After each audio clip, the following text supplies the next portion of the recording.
There's a janitor who died with $8 million in the bank. And there's a Harvard-educated finance executive who went completely broke. Same planet, same era, opposite outcomes. And the janitor won. Today I want to tell you the story of what really separates people who build wealth from people who destroy it. And I promise you, it has almost nothing to do with intelligence, income, or how many finance books you've read. Let me paint two pictures for you. Picture number one. Ronald Reed, born in rural Vermont, first person in his family to graduate high school, and he had to hitchhike to get there every single day. He spent 25 years fixing cars at a gas station, then 17 more years sweeping floors at J.C. Penney. He lived in the same modest two-bedroom house he bought for $12,000 at age 38. His hobby? Chopping firewood. When Ronald Reed died in 2014 at the age of 92, people who knew him were shocked, not by how he lived, but by what he left behind. Over $8 million. He gave $2 million to his stepkids and more than $6 million to his local hospital and library. There was no lottery win, no secret inheritance, no big break. He just saved what little he could and invested it quietly, patiently for decades. Now picture number two, Richard Foscon, Harvard degree, MBA. High-level executive at Merrill Lynch, retired in his 40s to become a philanthropist. His company's former CEO praised his business savvy, his leadership skills, his sound judgment, and his personal integrity. This man was everything the world would tell you success looks like. But then came the 2008 financial crisis, and it turned out that Richard Foscon had borrowed heavily, massively, to expand a home in Greenwich, Connecticut. 11 bathrooms, 2 elevators, 2 pools, 7 garages. It cost over $90,000 a month just to maintain. When the market crumbled, so did he. His home was eventually sold in a foreclosure auction for 75% less than its insured value. Let that sink in for a moment. Ronald Reed, the janitor with no degree, no training, no connections, quietly outlasted the Harvard-educated finance executive. In what other field does that happen? You cannot imagine a janitor performing a heart transplant better than a Harvard surgeon. You cannot imagine someone with no engineering background building a better bridge. But in money, in finance, and the reason it happens reveals something so important, so counterintuitive, that most people go their entire lives never truly understanding it. Doing well with money has very little to do with how smart you are, and a lot to do with how you behave. That is the central idea of Morgan Housel's book, The Psychology of Money. And today I'm going to walk you through the most powerful lessons buried in its pages, not as a dry summary, but as a story. Because these lessons deserve to be felt, not just understood. Let's start with something that might make you feel better about your own financial choices and more patient with other people's. We all do strange things with money, and there's a very human reason for it. Here's the thing that most financial books completely miss. Every financial decision a person makes sense to them in that moment. It checks the boxes they need to check. It fits the story they've told themselves about how the world works. And that story was built on their unique experiences that are entirely different from yours. Think about it. If you grew up in a household that struggled through high inflation, where your parents watched prices rise and their paychecks shrink, you're going to feel differently about investments than someone who grew up in a period of stability. If you started investing in the booming 1990s, you have a fundamentally different view of the stock market than someone who first invested during the Great Depression. Researchers from the National Bureau of Economic Research discovered something remarkable.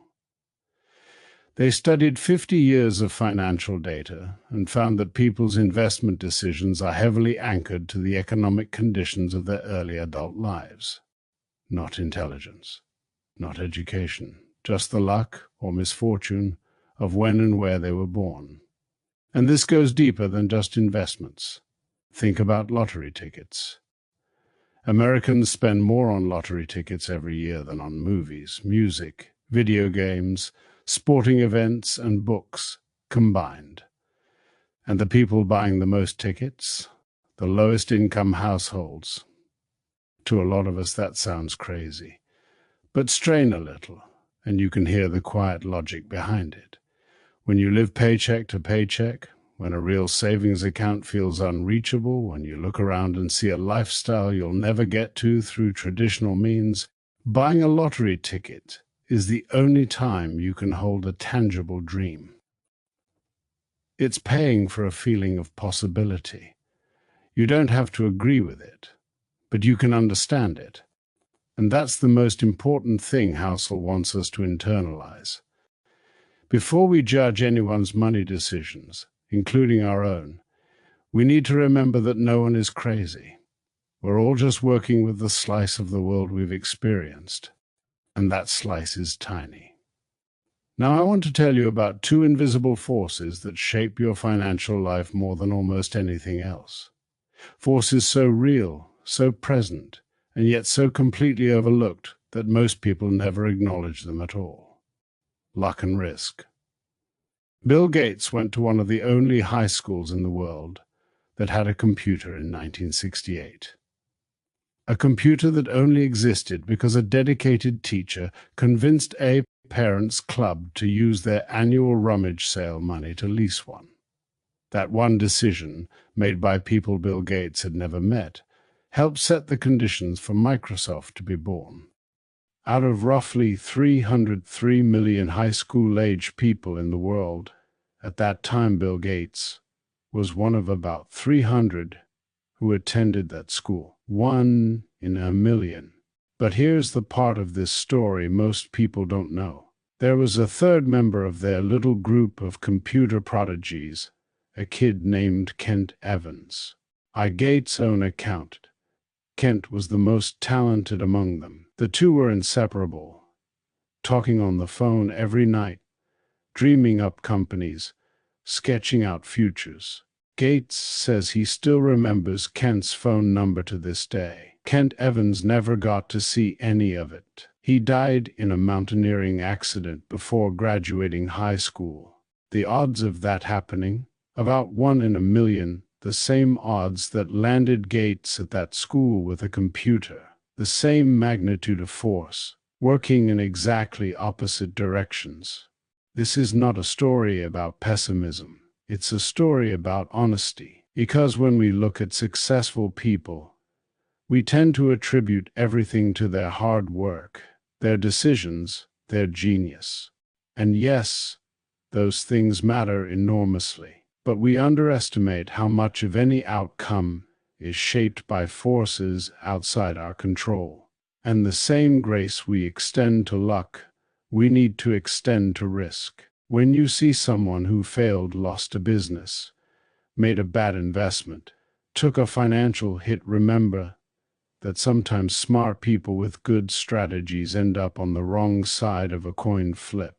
Failure doesn't always mean someone made a terrible decision. Sometimes it means they made a reasonable decision and risk knocked them sideways. The practical lesson here is beautifully simple. Be careful who you admire, and be careful who you dismiss, because luck and risk are the silent co-authors of almost every financial story ever told. Now let's talk about a trap so dangerous it has destroyed some of the most successful people who ever lived.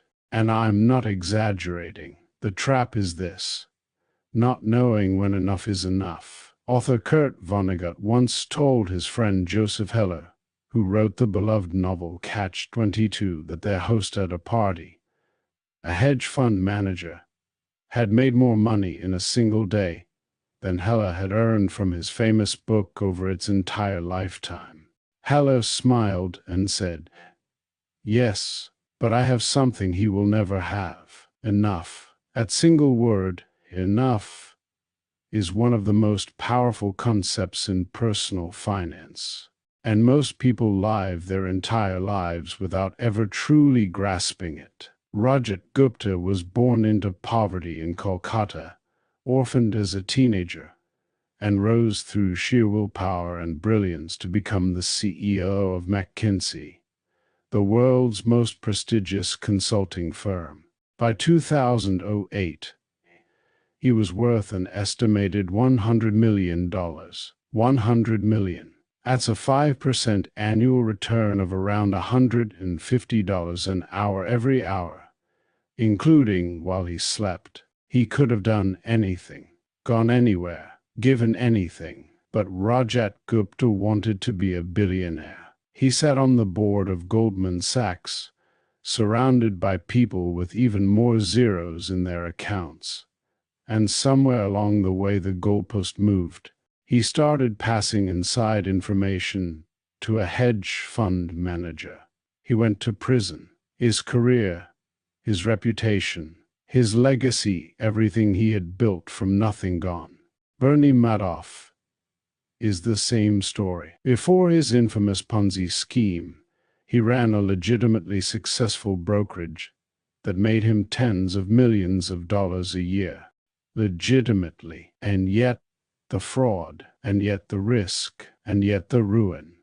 Warren Buffett said it perfectly when describing the hedge fund long-term capital management, which was staffed with some of the world's richest traders and still managed to blow up spectacularly. He said, to make money they didn't have and didn't need it. They risked what they did have and did need. And that's foolish. It is just plain foolish. Here's the hardest part. The goalpost never stops moving on its own. You have to consciously stop it, because modern life is engineered to keep you wanting more. Social comparison is relentless. There's always someone wealthier nearby. And if you keep measuring your enough against theirs, you will never arrive. A Las Vegas casino dealer was once asked by a gambler, "What games do you play? Which casinos do you go to?" The dealer replied, stone cold serious, "The only way to win in a Las Vegas casino is to exit as soon as you enter. That's the game of trying to keep up with other people's wealth too." Now, this next idea is so simple, it almost sounds boring. But buried inside it is the actual secret to Warren Buffett's fortune. It's not just what he invested in. It's how long he's been doing it. Warren Buffett's net worth sits around $84 billion. Of that, $81.5 billion came after he qualified for Social Security in his mid-60s. Think about that. The vast, overwhelming majority of the wealth belonging to the greatest investor of all time was built after most people have already retired. Here's a thought experiment that makes this real. What if Buffett had been a normal kid, spent his teens exploring the world, started investing at 30 with $25,000, earned his extraordinary returns of around 22% annually, and retired at 60 to play golf? His net worth today would be about $12 million. $12 million versus $84 billion. His skill is investing, but his actual secret is time. He's been doing this since he was 10 years old. Over 75 years of compounding, letting tiny returns fold into themselves again and again, until they produce something that looks impossible. James Simons, founder of Renaissance Technologies, has actually earned higher average annual returns than Buffett's 66% annually, compared to Buffett's 22%. And yet Simons is worth about 75% less, because he didn't find his stride until his 50s. The math is brutal and beautiful at the same time. And here's what makes compounding so psychologically tricky. It's invisible at first. Nothing looks like it's happening. A seed in the ground looks like nothing for weeks. Then suddenly, there's a tree. Compound interest is the same. It feels slow. It feels like nothing is working. And precisely at the moment it's about to explode, most people give up and look for something faster.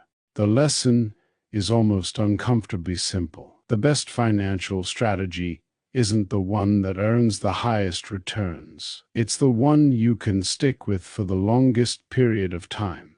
Decent returns, sustained without interruption, for decades on end, always beats brilliant returns chased and abandoned. Good investing isn't about being the smartest person in the room. It's about being the most patient one. There was once a trader named Jesse Livermore, the greatest stock market trader of his day. In the crash of 1929, the darkest week in stock market history, he made the equivalent of $3 billion in a single day. On the worst day of the Great Depression, he became one of the richest men in the world. His family celebrated. His wife was in tears of relief. He had done the impossible. And then he lost it all. Flush with confidence, Livermore took larger and larger bets. He borrowed heavily. He stretched too far. And by 1933, he had lost everything. He eventually took his own life. Getting money is one skill. Keeping it is an entirely different one. And the second one is far rarer. The financial lesson of Livermore's life is this: survival is the ultimate financial strategy. Not because safety is timid or unambitious, but because you cannot grow what you've already lost. You cannot compound what you've been forced to sell. You cannot benefit from a bull market if a bear market wiped you out beforehand. Buffett's genius isn't just what he bought. It's what he didn't do. He didn't take on massive debt. He didn't panic and sell during recessions, and he lived through 14 of them. He didn't chase every trend. He stayed in the game. And staying in the game is what let compounding work its magic across decades. Rick Guerin was once as close to Buffett and Charlie Munger as any investor ever was. He was brilliant, equally skilled. But when the market crashed in 1973 and 1974, Guerin had borrowed on margin. The crash triggered margin calls. He was forced to sell his Berkshire Hathaway shares to Buffett himself at under $40 a share to cover his losses. He had to exit precisely when he should have stayed.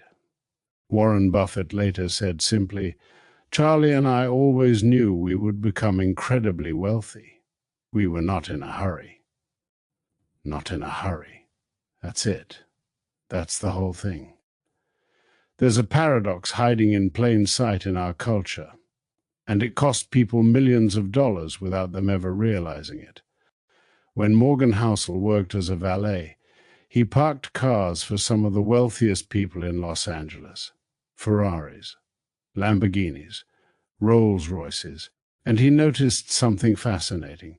Every time he saw one of these beautiful machines glide up, he wasn't thinking about the person driving it. He was thinking about the car, imagining himself in it. And the driver? They probably thought he was admiring them. He wasn't. He was admiring the car. The trap is right there. People buy expensive things to signal success and earn respect. But the people watching aren't thinking about the owner, they're thinking about themselves. The symbol of status doesn't deliver the admiration you were hoping for. But here's the deeper issue. Wealth isn't what you see. Wealth is what you don't see. Wealth is the nice car not purchased, the first-class upgrade declined, the diamond not bought, the watch not worn. Wealth is money that has not yet been converted into things. It's assets sitting quietly in an account, growing, compounding, waiting. We have role models for being rich, people who spend lavishly and visibly. But we almost never have role models for being wealthy, because by definition, wealth is hidden. Ronald Reed was wealthy, but nobody knew until he died. The most important distinction you can make is the difference between being rich and being wealthy. Rich is high income. Wealthy is accumulated assets. You can be rich and broke at the same time. Plenty of people are. And you can earn a modest income and be building enormous wealth quietly, invisibly, without anyone watching. The only way to be wealthy is to not spend the money you do have, to keep the gap between what you earn and what you spend wide and growing. Every dollar you save is a point in the future that you've taken back for yourself. So if wealth isn't about the cars or the watches or the big house, what is it actually for? The answer is one of the most underrated ideas in this entire book: freedom. The highest form of wealth is the ability to wake up every morning and say, I can do whatever I want today. Research by psychologist Angus Campbell found that the single most powerful predictor of happiness across every demographic, more than income, more than the size of your home, more than your job title, was this: having a strong sense of control over your own life. Control over your time is the greatest dividend money can pay, not a bigger house, not a nicer car. Time. A small amount of savings means you can take a few days off when you're sick without panic. A bit more means you can wait for the right job instead of taking the first one you find. 6 months of emergency savings means you're not terrified of your boss because you know you'll survive if you leave. More than that means you can take the job with lower pay but better hours, or retire when you choose rather than when you're forced to. The United States is the richest nation in history, but surveys consistently show that Americans are not dramatically happier than they were 70 years ago, even though incomes have roughly doubled in real terms. Why? Because we used our extra wealth to buy bigger homes and nicer things, but we simultaneously gave up control over our time. And the research is clear. Control over time matters more than the size of your living room. Money, built quietly over time, is the tool that buys you back your hours. That's its deepest value, not what it can buy, what it can free. Let me bring all of this together now, because there's a thread running through every lesson we've covered today. The way we're taught to think about money is wrong. We treat it like physics, like there are rules and formulas, and if we just find the right ones, success is guaranteed. But money isn't physics, it's psychology. It's emotion, it's behavior. It's the story we tell ourselves about the future while living through the uncertainty of the present. And what that means is this: the right financial strategy is not the most mathematically optimal one. It's the one you can actually stick to, the one that lets you sleep at night, the one that keeps you in the game long enough for compounding to do its work. You can be wrong half the time and still build enormous wealth, if you're patient enough and structured enough to let the wins compound over the losses. Warren Buffett himself admitted he's owned 400 to 500 stocks in his lifetime and made most of his money on just 10 of them. The world rewards patience. The world rewards survival. The world rewards people who know when enough is enough, who save without needing a specific reason, who live below their means not because they're deprived, but because they understand what they're actually buying: time, freedom, options. And maybe the deepest insight of all, the one that ties Ronald Read to Warren Buffett to every ordinary person who quietly builds a dignified life, is this: financial success is not a matter of income. It's not a matter of intelligence. It's a matter of behavior. And behavior, unlike your birth year or your family or your luck, is something you have real power over. So here's the question I want to leave you with. Not how do I get rich, but how do I stay in the game? How do I build a financial life that survives the recessions, the surprises, the market crashes, and the moments when fear makes everyone around me lose their mind. How do I know when enough is enough? So I never risk what I have and need for what I don't have and don't need. And how do I slowly, quietly buy back the one thing no amount of money can create more of? Time. Ronald Red figured this out as a janitor sweeping floors in Vermont. He didn't do it with a hedge fund or an MBA or a tip from a connected insider. He did it with patience, with consistency, with a quiet understanding that wealth is what you don't spend. And time is the only engine that matters. You don't have to be a genius. You don't have to earn a fortune. You don't have to beat the market. You just have to stay in the game long enough for the game to work in your favor. Start there. Save what you can. Be patient when it's boring. Be calm when it's terrifying. And never forget what it's all really for. Freedom. Time. A life you actually chose. That's the psychology of money. Winners learn daily. Subscribe and be one of them.